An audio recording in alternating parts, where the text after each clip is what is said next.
వినిపిస్తారు?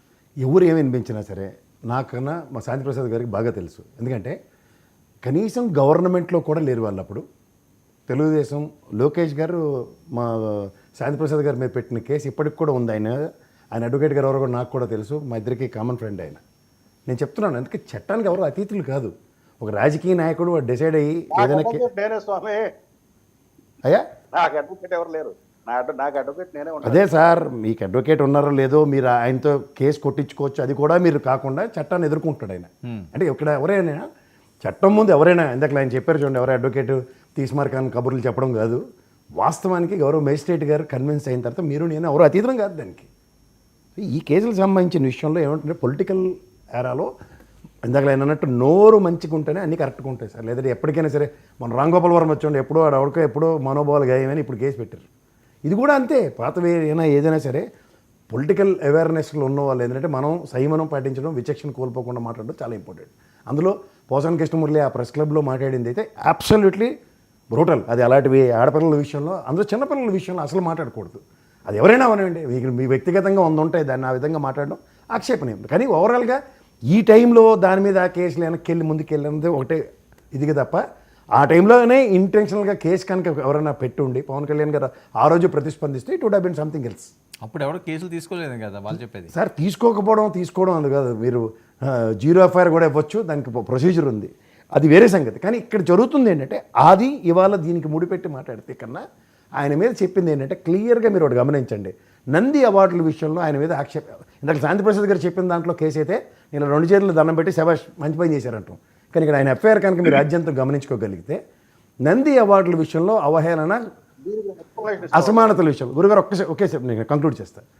సో మీరు నంది అవార్డుల విషయంలో ఆయనకి జరిగిన పొరపచ్చల మీద ఆయనకి మాట్లాడిన తప్పని వాళ్ళ కేసు కట్టబడింది. కానీ దీనికన్నా ముందు బాలకృష్ణ గారు భారతదేశం గర్వించదగ్గ భారతరత్న అవార్డుని ఆయన కాలి దూటితో పోల్చారు. అదొకసారి గమనించుకోమానండి. అంటే అవార్డు విషయంలో దీనికి ఇంత అప్రహెన్షన్స్ ఉన్నప్పుడు ఆ విధంగా మాట్లాడిన విషయం కూడా అప్రహెన్షన్స్ తీసుకోవాలి కదా. ఆ కన్సిడరేషన్స్ అన్నది దగ్గర వాస్తవంగా చట్టంలో ఎవరికైనా ఇది అన్నది అంటే ఎస్టాబ్లిష్ అయితే ఇవాళ ఎవరికి ఆక్షేపణ ఉండదు. ఇవాళ కేటగారికల్గా పోసాని కృష్ణమురళి ఆ రోజు పవన్ కళ్యాణ్ గారి ఫ్యామిలీ మీద మాట్లాడింది తప్పు, అందరూ యాక్సెప్ట్ చేస్తారు, ఇంక్లూడింగ్ రమేష్ కూడా యాక్సెప్ట్ చేస్తారు. కానీ ఈ కేసు దాని మీద కాకుండా నంది అవార్డుల మీద మాట్లాడితే అది ఏ విధంగా చర్చనీయాంశం అవుతుందో ఒకసారి చెప్పండి. ఈ నంది అవార్డుల విషయంలో ఆయన చేసిన అవమానం అన్నప్పుడు బాలకృష్ణ గారు ఈ విధంగా భారతరత్నాన్ని కాలి దూటితో పోల్చడం. ఎందుకంటే మహానుభావుడు రామారావు గారికి అవార్డు విషయంలో భారతరత్న ఈ రోజు దాకా వివక్ష గురవుతుంది ఉదంతంలో ఆయన నేపథ్యంలో మాట్లాడింది. ఈ రెండు చూసుకుంటే సమానంగా ఒకటే ఒక విషయం వస్తుంది. అంబడి గారు ఏంటి ఈయన చూపించి ఈయన మీద కేసు పెట్టాలి కదా, ఈయన తప్పు చేశాడు కదా సార్. ఒకటి ఇవాళ మీకు ఒకటే మాట చెప్తున్నాను. ఆ టర్మ్లో పవన్ కళ్యాణ్ గారు చెప్పు చూపించి మాట్లాడింది. తర్వాత కంటిన్యూస్గా డిబేట్లో కానీ ఎక్కడైనా సరే ముఖ్యమంత్రి చేరికి రెస్పెక్ట్ అనేది అందరూ చూసిన విషయమే. కానీ దాని మీద ఎవరి మీదైనా కేసులు పడ్డాయి ఒకసారి చూసుకోండి. అది కంపారిజన్ వస్తుంది. ఇప్పుడు ప్రభుత్వం చేయగలిపిన తాకులు కట్టుకున్నట్టే ఉంటుంది. ఇప్పుడు వాళ్ళు అదే పని చేసుకుంటూ వచ్చారు అనుకోండి. ఇప్పుడు మీరు నేను అరే బాబు వాళ్ళ దగ్గర పెట్టుకుంటే చీఫ్ మినిస్టర్ చేరికి రెస్పెక్ట్ అవ్వకపోతే ఎవరికైనా నెత్తి వాచిపోతుందని చెప్పడం చాలా సులువు అవుతుంది.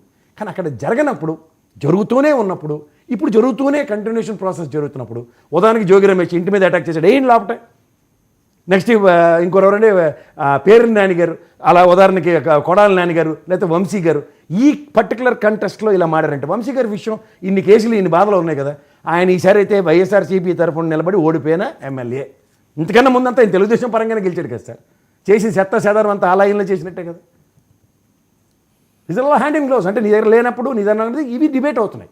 వంశీ గారు ఆ రోజు నిజంగా ఫ్లోర్ ఆఫ్ ద హౌస్లో చంద్రబాబు నాయుడు గారికి మనోభావాలకు గాయమై ఇలా మాట్లాడి ఉండి ఆ రోజే ఆయన కనుక ఎఫ్ఐఆర్ ఫైల్ చేసి ఈ ప్రభుత్వంలో తీసుకోలేదు, ఆ పాత కేసు రిట్రీవ్ చేసి ఎస్ ఎవరి కోసం అన్నది వెళ్తే బాగానే ఉంటుంది.